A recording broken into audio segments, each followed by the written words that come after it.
कौशिक की ब्राह्मणोपनिषद तीसरा अध्याय ऐसा प्रसिद्ध है कि राजा दिवोदास के पुत्र प्रतर्दन एक बार देवासुर संग्राम में देवताओं के सहायता इंद्र के श्रेष्ठ धाम स्वर्गलोक में गए।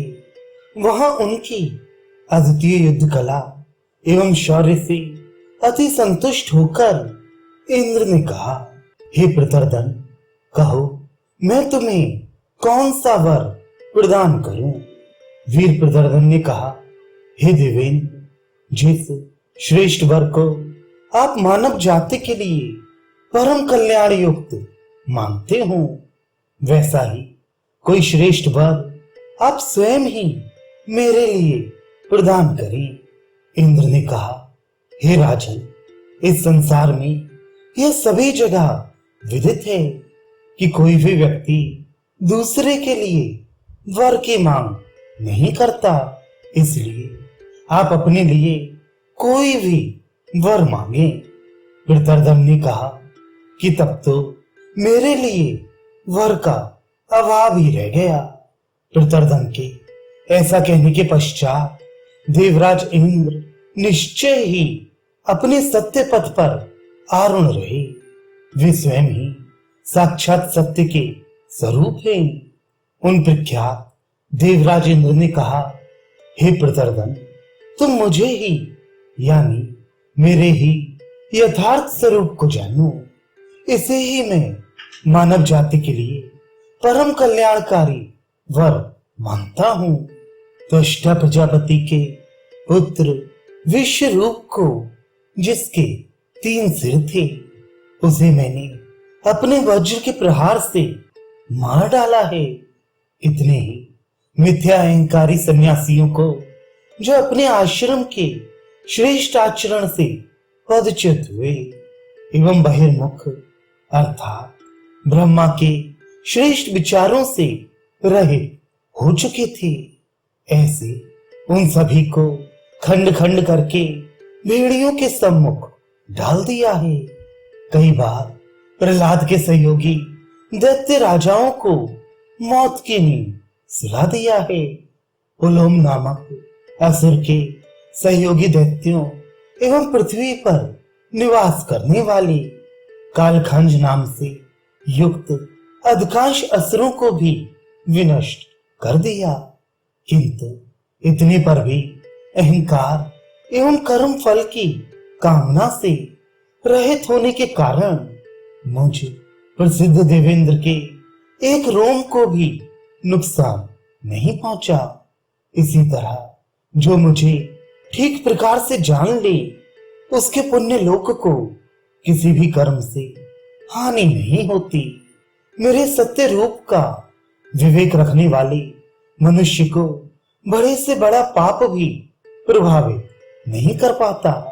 इंद्रदेव वृत्तियों के रक्षक हैं।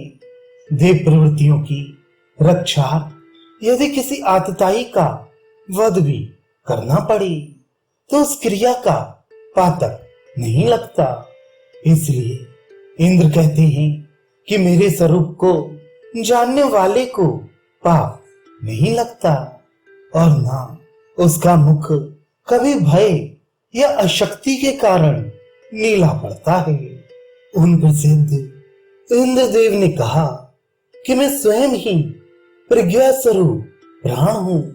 उस प्राण एवं श्रेष्ठ ज्ञान से युक्त आत्मा रूप में प्रख्यात मुझ इंद्र की तुम आयु एवं अमृत रूप से उपासना करो। आयु ही प्राण है, प्राण ही आयु एवं प्राण ही अमृत है। इस शरीर में जब तक प्राण का निवास है तभी तक आयु है।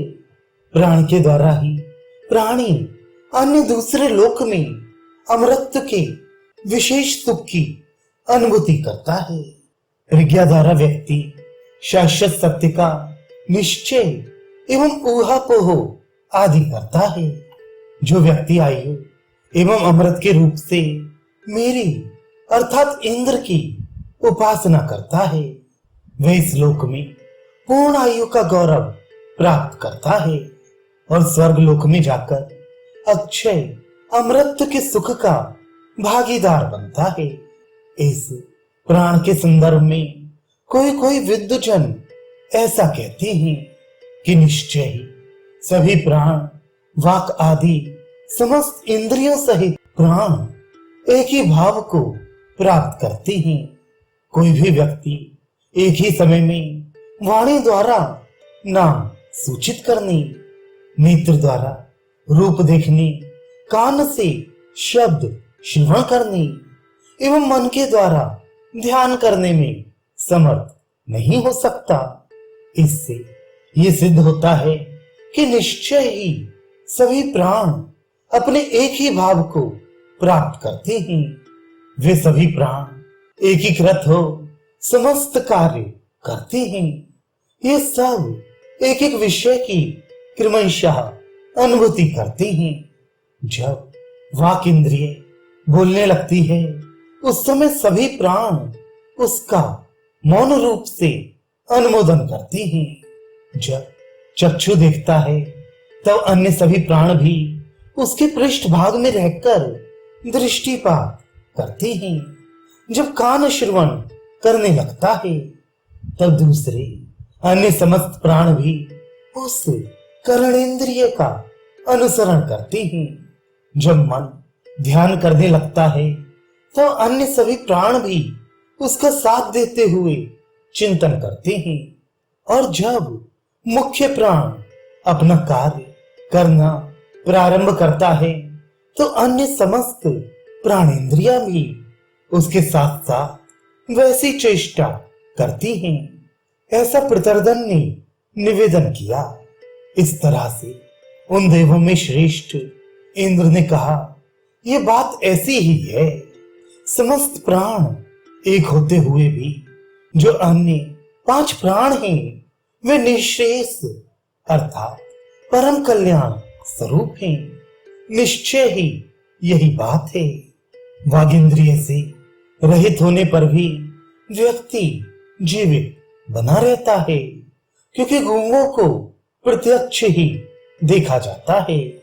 नेत्रों से रहित होने पर भी व्यक्ति जीवन धारण किए रहता है, क्योंकि अंधों को प्रायः देखते ही हैं। श्रोत्रेंद्रिय से हीन व्यक्ति भी जीवित ही रहता है, क्योंकि बधिरों को प्रायः देखा जाता है। मन शक्ति से रहित होने पर भी जीवन धारण किया जा सकता है, क्योंकि प्रायः ही छोटे बालकों को जीवित देखते हैं। प्राण के रहते अंग भंग हो जाने पर भी जीवन बना रहता है, किंतु प्राण के रहित होने पर तो एक क्षण भी जीवन धारण करना असंभव है। क्रिया शक्ति का बोध कराने वाला प्राण ही ज्ञान में प्रवृत्ति कराने वाले ज्ञान से युक्त आत्मा है। यही प्रज्ञात्मा इस शरीर को सभी तरफ से आबद्ध करके भिन्न भिन्न क्रियाएं कराता रहता है। अतः इस प्राण की ही उक्त रूप से उपासना करनी चाहिए। निश्चय ही जो प्रसिद्ध प्राण है वही प्राण है, या फिर जो प्रज्ञा कही गई है वही प्राण है, क्योंकि प्रज्ञा एवं प्राण दोनों साथ साथ ही इस शरीर में निवास करते हैं तथा जीवात्मा के साथ मिलकर एक साथ ही इस शरीर से उत्क्रमण करते अर्थात बाहर निकलते हैं।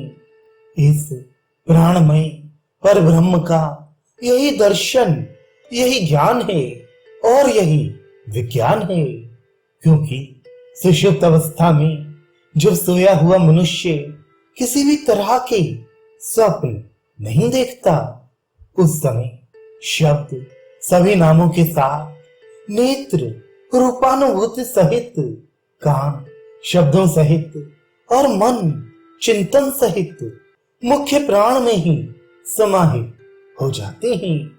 वह मनुष्य जब जागृत अवस्था को प्राप्त होता है तब उस समय जैसे जलती हुई अग्नि से सभी दिशाओं की ओर चिंगारियां निकलती हैं, वैसे ही इस प्राण स्वरूप आत्मा से सभी वाणी आदि प्राण बाहर निकलकर अपने अपने उचित स्थान की ओर गमन कर जाते हैं। तत्पश्चात उन प्राणों से उनके अधिष्ठाता अग्नि आदि देवगण प्रादुर्भूत होते हैं तथा उन देवों से लोक एवं नाम आदि विषय उत्पन्न होते हैं। इस प्राण रूप आत्मा की सिद्धि का वर्णन आगे किया जा रहा है। यही विज्ञान है कि जिस अवस्था में रोग से पीड़ित व्यक्ति मरणासन्न हो जाता है, शक्तिहीन होकर चेतना रहित हो जाता है, उस समय वह किसी भी प्रिय अथवा परिचित व्यक्ति को पहचानने में समर्थ नहीं होता। उस समय कहते हैं कि उसका चित्त उत्क्रमण कर गया है। यही कारण है कि वह ना तो सुनता, ना कुछ देखता है, न वाणी से कुछ बोलता है और ना ही ध्यान करता है। उस समय वह केवल प्राणों में ही लीन हो जाता है। ऐसी स्थिति में वाणी समस्त नामों के सहित, चक्षु सभी रूपों के सहित, कान सभी शब्दों के सहित एवं मन सभी ध्यानस्थ विषयों के सहित उस प्राण तत्व में विलीन हो जाता है।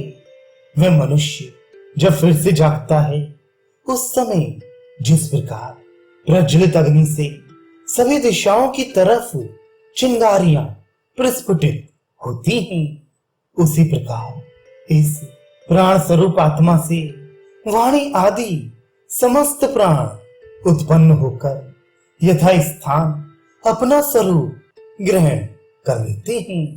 तदनंतर प्राणों से उनके अधिष्ठाता अग्नि आदि सभी देवता प्रादुर्भूत होकर समस्त लोक आदि को उत्पन्न कर देते हैं। शरीर से उन्मुक्त होने वाला वह प्राण जब उत्क्रमण करता है, तब उस समय वह इन सभी इंद्रियों के सहित ही उत्क्रमण करता है।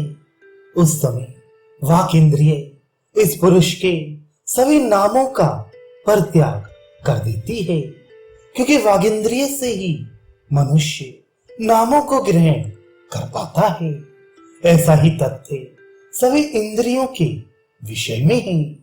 घ्राण इंद्रिय सभी गंधों का त्याग कर देती है। चक्षु सभी रूपों को त्याग देता है।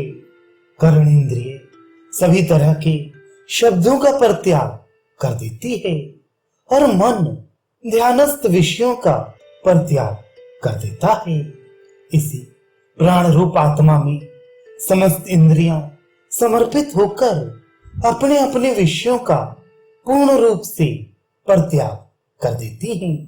प्राण ही प्रज्ञा है और प्रज्ञा ही प्राण है, अथवा जो प्रज्ञा है वही प्राण है, क्योंकि ये दोनों इस शरीर में एक साथ ही निवास करते हैं और एक साथ ही इस शरीर से उत्क्रमण करते हैं। अब जिस तरह से समस्त भूत प्राणी इस प्रज्ञा में एक रूप हो जाते हैं, इसकी व्याख्या करेंगे। निश्चय ही इस वाणी ने इस प्रज्ञा के एक अंग की क्षतिपूर्ति की है। बाहर की ओर वाणी के विषय रूप से कल्पित भूत मात्रा अर्थात पंचभूतों का अंश विशेष नाम शब्द है। घ्राणेन्द्रिय ने भी इस प्रज्ञा के एक अंग की पूर्ति की है। बाहर की तरफ उस घ्राणेन्द्रिय के विषय रूप से जो कल्पित भूत मात्रा है वह गंध है। चक्षु ने भी इस प्रज्ञा के एक अंग की पूर्ति की है। बाहर की तरफ से उसके विषय रूप से कल्पित जो भूत मात्रा है वही रूप है। ऐसे ही कर्णेंद्रिय ने भी इस प्रज्ञा के एक अंग की क्षतिपूर्ति की है। बाहर की तरफ से उसके विषय रूप से कल्पित जो भूत मात्रा है वही शब्द है। स्वादेंद्रिय ने भी इस प्रज्ञा के एक अंग की पूर्ति की है। बाहर की तरफ से उसके विषय रूप से कल्पित जो भूत मात्रा है वही अन्न का रस है। इसी प्रकार निश्चय ही हाथों ने भी प्रज्ञा के एक अंग की पूर्ति की है। बाहर की ओर से उनके विषय रूप से कल्पित जो भूत मात्रा है वही कर्म है। ऐसे ही शरीर ने भी प्रज्ञा के एक अंग की पूर्ति की है। बाहर की ओर उसके विषय रूप से कल्पित जो भूत मात्रा है वही सुख एवं दुख है। इसी तरह निश्चय ही उपस्थ ने भी उस प्रज्ञा के एक अंग की पूर्ति की है। बाहर की तरफ उसके विषय रूप से कल्पित जो भूत मात्रा है वही रति, आनंद एवं संतान की उत्पत्ति है। अवश्य ही पैरों ने भी इस प्रज्ञा के एक अंग की पूर्ति की है। बाहर की ओर उनके विषय रूप से कल्पित जो भूत मात्रा है वही विचरण क्रिया है। ऐसे ही प्रज्ञा के एक अंग की प्रज्ञा ने ही पूर्ति की है। उस प्रज्ञा से संबंधित बाह्य विषय रूप से कल्पित जो भूत मात्रा है वह बुद्धि के द्वारा अनुभव वस्तुएं एवं मनुष्य चित्त, इच्छाएं, कामनाएं हैं। प्रज्ञा के द्वारा वाणी पर आरूढ़ हो अर्थात वाणी को वश में करके मनुष्य वाक शक्ति के द्वारा नामों को स्वीकार करता है। प्रज्ञा द्वारा ही घ्राणेन्द्रिय पर अधिकार करके सभी तरह की गंधों को स्वीकार करता है। प्रज्ञा द्वारा ही नेत्रों को वश में रखकर समस्त रूपों को ग्रहण करता है। प्रज्ञा से ही मनुष्य श्रोतेंद्रिय पर आरूढ़ होकर उसके द्वारा सभी तरह के शब्दों को स्वीकार करता है। प्रज्ञा द्वारा ही जिह्वा को वश में करके संपूर्ण अन्न के रसों को प्राप्त करता है। प्रज्ञा से ही हाथों को वश में करके हाथों द्वारा सभी प्रकार के कार्यों को पूर्ण करता है। प्रज्ञा द्वारा ही शरीर को वश में रखकर शरीर से भोग एवं पीड़ा जनित सुख दुख को स्वीकार करता है। प्रज्ञा से ही उपस्थ को वश में रखकर उसके द्वारा रति, आनंद एवं प्रजनन सामर्थ्य को प्राप्त करता है। प्रज्ञा द्वारा ही पैरों को वश में करके पैरों द्वारा संपूर्ण पिछड़न क्रियाओं को स्वीकार करता है एवं प्रज्ञा से ही बुद्धि को वश में करके उस बुद्धि के द्वारा अनुभूति जन्य वस्तुओं एवं कामनाओं को ग्रहण करता है। प्रज्ञा के अभाव में वाणी किसी भी नाम का ज्ञान नहीं करा सकती, क्योंकि ऐसी अवस्था में व्यक्ति इस तरह कहता है कि मेरा मन अमुक और था, अतः मैं इस नाम को जान नहीं सका। प्रज्ञा से हीन होने पर घ्राणेन्द्रिय भी किसी गंध का बोध नहीं करा सकता। ऐसी स्थिति में व्यक्ति इस प्रकार कहता है कि मेरा मन दूसरी जगह चला गया था, इस कारण से मैं इस घ्राणेन्द्रिय की गंध को जानने में असमर्थ रहा। ऐसे ही प्रज्ञा से रहित होने पर चक्षु इंद्रिय भी किसी भी तरह के रूप का ज्ञान नहीं करा सकती। ऐसी दशा में व्यक्ति ऐसा कहता है, मेरा मन उस समय अन्यत्र था, अतः मैं इसके उस रूप को जान नहीं सका। प्रज्ञा से अलग रहकर कर्णेंद्रिय भी किसी तरह के शब्द का बोध नहीं करा सकती। ऐसी दशा में व्यक्ति ये कहता है कि मेरा मन उस समय अन्यत्र गमन कर रहा था, इस कारण से मैं इन शब्दों को नहीं जान सका। प्रज्ञा से रहित होने पर जिह्वा किसी भी अन्न के रस का अनुभव नहीं कर सकती। ऐसी स्थिति में व्यक्ति ये कहता है कि मेरा मन अन्यत्र चला गया था, अतः मैं अन्न के रस की अनुभूति नहीं कर पाया। प्रज्ञा से रहित होते हुए हाथ किसी भी तरह के कर्म का बोध नहीं करा सकते। ऐसी दशा में मानव ये कहता है कि उस समय मेरा मन अन्यत्र गमन कर गया था, इसलिए मैं इस अमुक कार्य को नहीं समझ सका। प्रज्ञा से अलग रहते हुए शरीर भी किसी तरह के सुख दुख की अनुभूति नहीं करा सकता। ऐसी स्थिति में मनुष्य कहता है कि मेरा मन अन्यत्र गमन कर गया था, अतः मैं इस शरीर के सुख दुख को समझ नहीं सका। प्रज्ञा से रहित होकर उपस्थ भी किसी तरह के आनंद, रति एवं प्रजा की उत्पत्ति का ज्ञान नहीं करा सकता। उस स्थिति में व्यक्ति कहता है कि मेरा मन उस समय अन्यत्र था, इस कारण से मैं उस आनंद, रति एवं प्रजा के उत्पत्ति की जानकारी नहीं पा सका। प्रज्ञा से अलग रहकर दोनों पैर भी किसी तरह की गमन क्रिया का ज्ञान नहीं करा सकते। उस स्थिति में व्यक्ति ये कहता है कि मेरा मन उस समय अन्य किसी स्थान की ओर चला गया था, इस कारण मैं इस आवागमन की क्रिया का अनुभव नहीं कर सका। प्रज्ञा के अभाव में कोई भी बौद्धिक वृत्ति सिद्ध नहीं हो सकती। उस बुद्धि वृत्ति के द्वारा ज्ञात वस्तु के ज्ञान का एहसास नहीं हो सकता। वाक शक्ति को जानने की इच्छा नहीं करनी चाहिए, वरन वाणी को प्रेरित करने वाले आत्मा को जानना चाहिए।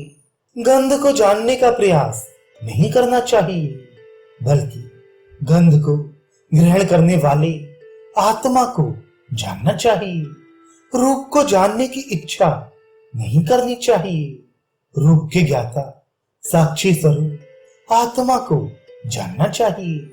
शब्द को जानने की इच्छा नहीं करनी चाहिए, शब्द श्रवण करने वाले आत्मा को जानने की इच्छा रखनी चाहिए। अन्न रस के ज्ञान की कामना व्यर्थ है, अन्न रस के ज्ञाता आत्मा को जानना चाहिए। कर्म को जानने की इच्छा नहीं रखनी चाहिए, कर्म करता रहो, आत्मा को जानना चाहिए। सुख दुख आदि के जानने की इच्छा नहीं करनी चाहिए। सुख दुख के विशेषज्ञ साक्षी रूप आत्मा को जानना चाहिए। आनंद, रति एवं प्रजनन सामर्थ्य के जानने की इच्छा नहीं करनी चाहिए, वरन आनंद, रति एवं प्रजनन सामर्थ्य के जानकार को समझना चाहिए। विचरण की क्रिया को समझने की इच्छा नहीं करनी चाहिए। विचरण करने वाले साक्षी स्वरूप आत्मा को ही जानने का प्रयास करना चाहिए। इसी तरह मन को भी जानने की अभिलाषा नहीं रखनी चाहिए, बल्कि मनन करने वाले आत्मा को ही जानना चाहिए। इस प्रकार ये 10 ही भूत मात्राएं अर्थात नाम आदि विषय हैं जो प्रज्ञा में विद्यमान हैं, एवं प्रज्ञा की भी 10 मात्राएं वाणी आदि इंद्रिय रूप हैं जो कि समस्त प्राणियों में विद्यमान हैं। यदि ये प्रज्ञा समस्त भूत मात्राएं ना हो तो प्रज्ञा की मात्राएं भी स्थित नहीं रह सकती, और यदि प्रज्ञा की मात्राएं ना हो तो भूत मात्राएं भी स्थित नहीं रह सकती। इन दोनों में से किसी भी एक के माध्यम से किसी भी रूप, विषय अथवा इंद्रिय की सिद्धि नहीं हो सकती है। प्रज्ञा मात्रा और भूत मात्रा के स्वरूप में कोई भेद नहीं है। उसे इस तरह से जानना चाहिए जिस प्रकार रथ की नेमी अरों में और अरे रथ की नाभि के आश्रित रहती हैं, उसी प्रकार ही ये समस्त भूत मात्राएं प्रज्ञा मात्राओं में विद्यमान हैं एवं प्रज्ञा मात्राएं प्राण में स्थित हैं। ये प्राण ही प्रज्ञात्मा आनंद स्वरूप अजर अमर हैं। ये ना तो अच्छे कर्म से वृद्धि को प्राप्त होता है और ना ही बुरे कर्म से छोटा होता है। ये प्राण एवं प्रज्ञा रूप चैतन्य युक्त परब्रह्म ही इस देहाभिमानी पुरुष से श्रेष्ठ कार्य करवाता है। वह ऐसे श्रेष्ठ कृत्य उसी से करवाता है जिसे वह इन प्रत्यक्ष लोकों से ऊर्ध्व की तरफ ले जाना चाहता है और जिसे वह इन श्रेष्ठ लोकों की अपेक्षा नीचे ले जाना चाहता है, उससे अशुभ कार्य करवाता है। यह आत्मा समस्त लोकों का अधिपति है एवं यही सभी का स्वामी है। इन सभी श्रेष्ठ गुणों से युक्त वह प्राण ही आत्मा है, ऐसा जानना चाहिए। वे प्राण ही हमारा आत्मा है, ऐसा जानना चाहिए। वह प्राण ही हमारा आत्मा है, ऐसा ही जान